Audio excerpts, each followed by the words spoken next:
రేయ్, కార్తీక్ వస్తున్నాడ్రా, ఒకసారి అటు చూడండి అని అన్నాడు ఒకతను. ఏంటి కార్తీక? అతనేనా ఏంటి అని అందరూ చూసే వైపు తిరిగి చూశా. అతనే. అసలు ఎలా ఉన్నాడంటే పండగంతా అతనిలోనే ఉందనిపించేలా ఉన్నాడు.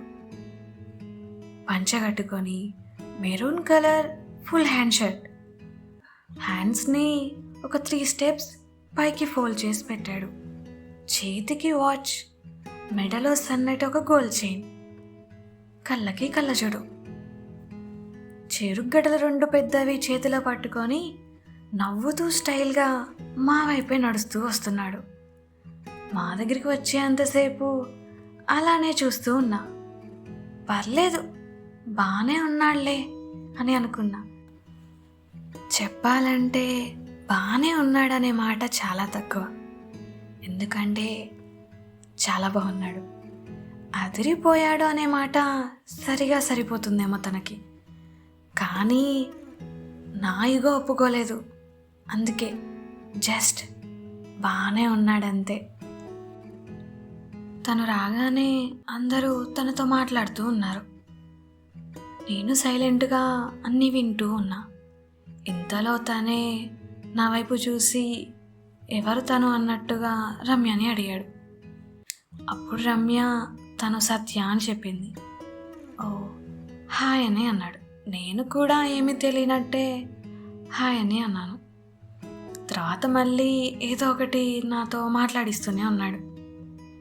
తను మాత్రం అసలు కంటిన్యూస్గా మాట్లాడుతూనే ఉన్నాడు. అందరినీ చాలా నవ్వించేశాడు. తర్వాత గాలిపటాలు ఎగురవేస్తున్నారు అంటే అందరం కలిసి అక్కడికి వెళ్ళాం. అందరూ అక్కడ ఉన్నవి తీసుకొని ఎవరికి వాళ్ళు ఎగరేస్తున్నారు. నాకు మాత్రం అది రావటం లేదు, ఎందుకంటే ఇంతకు ముందెప్పుడు గాలిపటాలతో ఆడిందే లేదు. ఎలానే చూస్తూ ఉంటే అప్పుడు వచ్చాడు కార్తీక్. ఏంటండి మీరు అలానే ఆగిపోయారు అని అడిగాడు. నాకు ఇది రాదు కార్తీక్, ఇంతకు ముందు ఎప్పుడు ఆడింది లేదు, ఎలానా అని చూస్తున్నా అని అన్నాను. అప్పుడు తను దీంట్లో ఏముందండి నేను చూపిస్తా అని తను తీసుకొని మొత్తం దారం అది ఇది అంతా సెట్ చేసి గాల్లో ఎగరేశాడు. తను అలా చేస్తుంటే చాలా ఈజీగా అనిపించింది చూస్తుంటే. అప్పుడు కార్తీక్ నేను చేస్తా అన్నా. సరే అని ఇచ్చేశాడు. నేను పట్టుకోగానే అది మొత్తం కిందకి పడిపోతుంది. మళ్ళీ తనే తీసుకొని చూసినంత ఈజీ కాదండి, ఫస్ట్ చెప్పేది వినండి అని అన్నాడు. ఓకే ఓకే చెప్పు అని అన్నా. తను మొత్తం సెట్ చేసి ఎలా ఎగరవేయాలో చూపించాడు. సరే అని తర్వాత నేను తీసుకున్నా. ఫస్ట్ పడిపోతుంది, తన దగ్గరే ఉండి అలా కాదు ఇలా అని మంచిగా దారంతో చూపిస్తూ ఉన్నాడు. కొంచెం సేపటికి అది సెట్ అయింది. అది కింద పడిపోకుండా మంచిగా ఉంది. నాకు ఇక తెలియని ఒక హ్యాపీనెస్. కార్తీక్ కార్తీక్ చూడు, ఇలా కదా, ఇలానే కదా, చూడు కార్తీక్ అది అలానే ఉంది, అక్కడే ఆగిపోయింది, పడట్లేదు చూడు కార్తీక్ అని అరుస్తూనే ఉన్నా. తను చూస్తున్నా చూస్తున్నా అని నాతోనే ఉన్నాడు. అలా నేను ఎగరవేస్తుంటే తను మధ్యలో ఏంటండి ఇలా ట్రై చేయండి, ఇలా రెడీ అవ్వండి అని చెప్తే నన్ను తిట్టారు కదా, ఇప్పుడేంటి మొత్తం నేను చెప్పినట్టుగానే రెడీ అయ్యారు అని అడిగాడు. ఆహా అంత లేదు, నువ్వేదో చెప్పావని కాదు, మా అమ్మ రెడీ చేసింది అంతే, నువ్వు ఊహించేసుకోకే అని అన్నా నేను.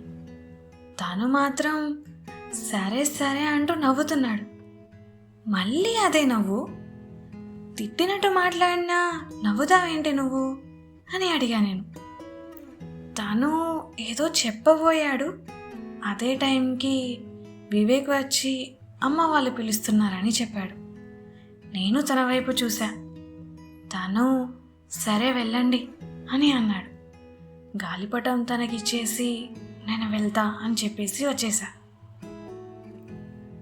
అమ్మ వాళ్ళ దగ్గరికి వచ్చేసి పాయసం తిని అందరం కలిసి మళ్ళీ ఇంటికి వచ్చేసాం. బయట వరండాలో కూర్చొని అందరం కలిసి మాట్లాడుకుంటున్నాం. అప్పుడే రమ్య వాళ్ళు వచ్చారు. సాయంత్రం ముగ్గుల పోటీలు ఉన్నాయని. పిన్ని అమ్మ ముగ్గులు బాగా వేస్తారు. వాళ్ళ దగ్గర ముగ్గులది ఒక పెద్ద బుక్కే ఉంటుంది. సో వీళ్ళ దగ్గర ఏమైనా మంచివి తీసుకుని వేద్దామని స్వాతి వాళ్ళు వచ్చారు. అప్పుడు మా అమ్మమ్మ, సత్యమ్మ ఈసారి నువ్వు కూడా వేయచ్చు కదా అని అంది. అమ్మమ్మ నాకు పెద్ద పెద్ద ట్విస్ట్లు ఏం పెట్టకు, మళ్ళీ ఈ రోజుకు చేసినవి చాలు అని అన్నా నేను. అప్పుడు అమ్మ, నిజమే సత్య, ఈసారి నువ్వు వెయ్యి కదా, మంచి ముగ్గులు ఇస్తా, నేర్పిస్తాం, వెయ్యి అని అంది. అమ్మా నువ్వు కూడానా అని అన్నా నేను. వెయ్యి సత్య, ఏం కాదు, నువ్వేదో ప్రైజ్ కోసమని కాదే, నార్మల్గా వేస్తే నీకు ఒక ఎక్స్పీరియన్స్ ఉంటుంది కదా వేసినట్టు అని అంది. అందరూ కలిసి పట్టుపట్టేసరికి సరే అని ఒప్పుకున్నా. అమ్మ, పిన్ని, అత్తయ్య ముగ్గురు కలిసి ఒక పెద్ద మంచి ముగ్గు నేర్పించారు. అక్కడైతే వేశాను కానీ గ్రౌండ్లో ఎలా వేయాలా అని ఆలోచిస్తూ ఉన్నా. సాయంత్రం అందరం కలిసి గ్రౌండ్కి వెళ్ళాం. అక్కడ చాలామంది ఉన్నారు. అంతమందిని చూసేసరికి నాకు భయం స్టార్ట్ అయింది. నాకు ఒక ప్లేస్ ఇచ్చారు, అక్కడికి వెళ్ళి నిల్చున్నా, కానీ టెన్షన్ పెరిగిపోతుంది. అప్పుడు సడన్గా, ఏవండోయ్ సత్యభామ గారు, ఏంటండి ఆ టెన్షన్ అని వచ్చాడు కార్తీక్. అది కాదు కార్తీక్, నేనెప్పుడు ఇలా ముగ్గుల పోటీల్లో ముగ్గులు వేసిందే లేదు. నాకేదో చిన్న చిన్నవి కొంచెం కొంచెం వచ్చు. ఇప్పుడు ఇంతమంది ముందు వేయాలంటే ఎలానో ఉంది, అందరూ ఏమనుకుంటారో అని అనిపిస్తుంది అని అన్నా నేను.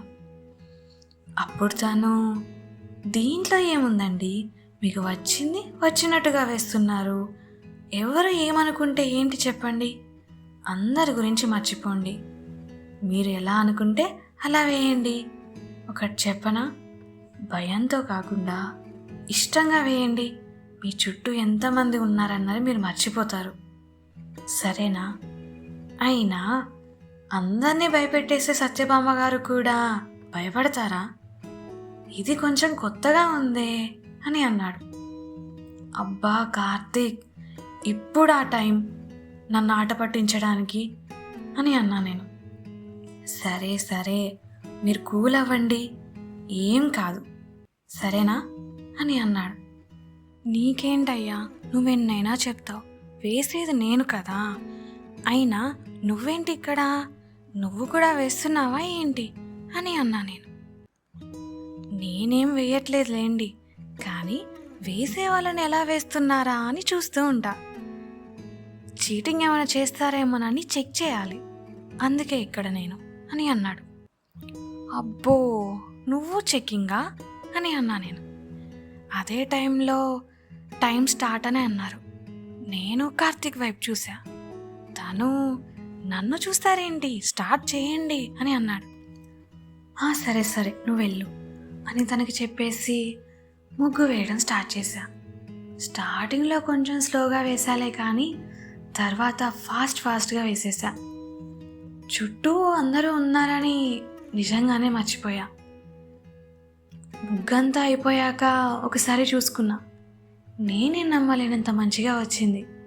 సత్య, ఇది నిజంగా నీ టాలెంటేనా? ఇన్ని రోజులు ఎక్కడ పెట్టావే ఈ టాలెంట్ అంతా అని అనుకున్నా. ఇంతలో టైం 30 minutes అయిపోయింది, ఇంకో 30 minutes ఉందని చెప్పారు. అప్పుడు మళ్ళీ భయం స్టార్ట్ అయింది. ఇప్పుడు కలర్స్ వేయాలి, అది పెద్ద టాస్క్, మనకి రాందే అది కదా, ఇప్పుడు ఎలా అని చూస్తూ ఉన్నా. ఇందాక అనుకున్న కలర్స్ ఏవి ఆర్డర్లో గుర్తుకు రావటం లేదు, ఎక్కడ ఏమేం వేయాలో మర్చిపోయా. ఎలానా అని చూస్తూ ఉంటే అప్పుడు వచ్చాడు కార్తీక్. ఏంటండి ఏమైంది అని అన్నాడు. కార్తీక్, నేను రంగులు ఎక్కడెక్కడ ఏమేం వేయాలో మర్చిపోయాను కార్తీక్ అని అన్నాను. అప్పుడు తను, మీరసలు అని అన్నాడు. తర్వాత ఏదో ఒకటి అందులే కానీ ఇప్పుడు ఏం చేయాలి చెప్పు అని అన్నా నేను. సరే సరే అని ముగ్గంతా చూసి ఎక్కడెక్కడ ఏమేం వేయాలో కొంచెం చెప్పి వెళ్ళిపోయాడు. ఇంకేం ఆలోచించకుండా తను ఏమేం చెప్పాడో అదంతా వేసేసా. కొంచెమే చెప్పాడు, ఇంకొంచెం ఎవరు చెప్తారు, సొంత బ్రెయిన్ ఏమైనా వాడి వేద్దామా అంటే అసలు ఏది ఎక్కడ పర్ఫెక్ట్గా సెట్ అవుతుందో అర్థం కావటం లేదు. ఎలా నా ఆలోచిస్తుంటే మళ్ళీ వచ్చాడు. ఏంటండి నైట్ వరకు ఇలానే ఉంటారా ఏంటి అని అన్నాడు.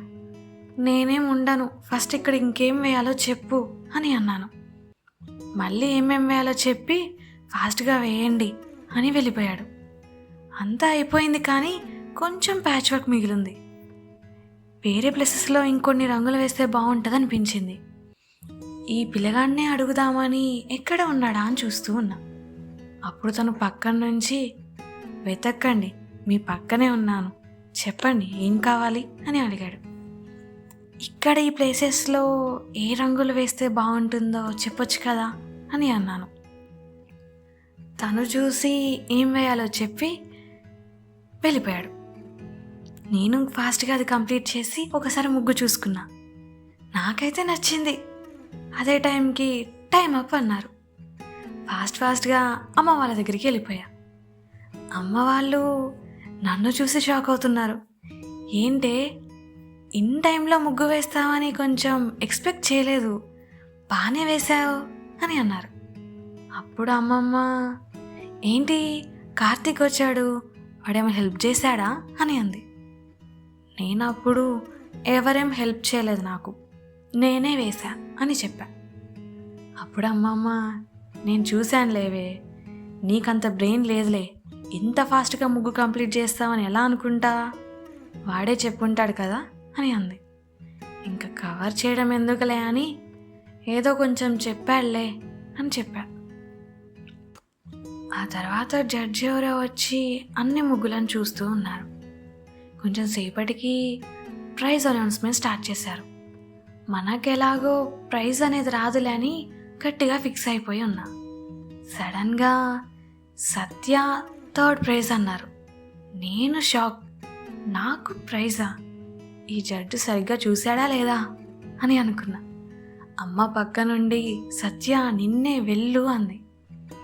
నేను వెళ్ళి ప్రైజ్ తీసుకున్నా. తిరిగి వస్తుంటే ఎదురుగా కార్తీక్ ఉన్నాడు. ఇద్దరం ఒక స్మైల్ ఇచ్చుకున్నాం, ఎస్ గెలిచాం అన్నట్టుగా. ప్రైజ్ తీసుకొని అమ్మ వాళ్ళ దగ్గరికి వెళ్ళా. వాళ్ళు ఇంకా హ్యాపీగా ఉన్నారు నాకన్నా ఎక్కువ. థర్డ్ ప్రైజ్కి ఇంత హ్యాపీనెస్సా అన్న అమ్మమ్మతో. సత్యమ్మ, నువ్వు ముగ్గు వేయడమే ఎక్కువ, మళ్ళీ ఆ ముగ్గులో థర్డ్ ప్రైజ్ అంటే ఇంకా మాత్రం ఉంటుందిలే అమ్మా అని అంది. సరేలే, వచ్చిందాన్ని పొగుడుతున్నావా తిడుతున్నావా అర్థం కావట్లేదు అమ్మమ్మ అని అన్నాను. నీకేది అర్థం కాదులే అని అంది. తర్వాత మిగిలిన వాళ్ళకు కూడా ప్రైజెస్ ఇచ్చేశారు. తర్వాత అమ్మ వాళ్ళ ఇంటికి వెళ్దామా అన్నారు. నేను కొంచెం సేపు స్వాతి రమ్య వాళ్ళతో ఉండి వస్తా అని చెప్పా. సరే అని వాళ్ళు వెళ్ళిపోయారు. కొంచెం సేపు తర్వాత కార్తిక్కి థ్యాంక్స్ చెప్దామని తనని వెతుకుతూ ఉన్నా. అదే టైంలో తను, ఏంటండి నా కోసమేనా వెతికేది అని వచ్చాడు. నీకోసమేం కాదు, నేను నార్మల్గానే ఉన్నా అని అన్నాను. అవునా, అయితే సరే నేను వెళ్తాను అన్నాడు. హే కార్తిక్, వెయిట్, అంటే నీకోసం కూడా, అంటే అది థ్యాంక్స్ చెప్దామని అని అన్నా నేను. అవునా, మరి చెప్పండి అని అన్నాడు. కార్తిక్ వచ్చాడు, మరి సత్య థ్యాంక్స్ చెప్తుందా? తర్వాత ఏం జరుగుతుంది? ఇవన్నీ ఒకే ఎపిసోడ్లో వినేస్తారా ఏంటి? మరి ఇవన్నీ తెలుసుకోవాలంటే వచ్చే ఎపిసోడ్ వరకు వెయిట్ చేయాల్సిందే. అప్పటి వరకు స్టే ట్యూన్డ్. నౌ హలోకం.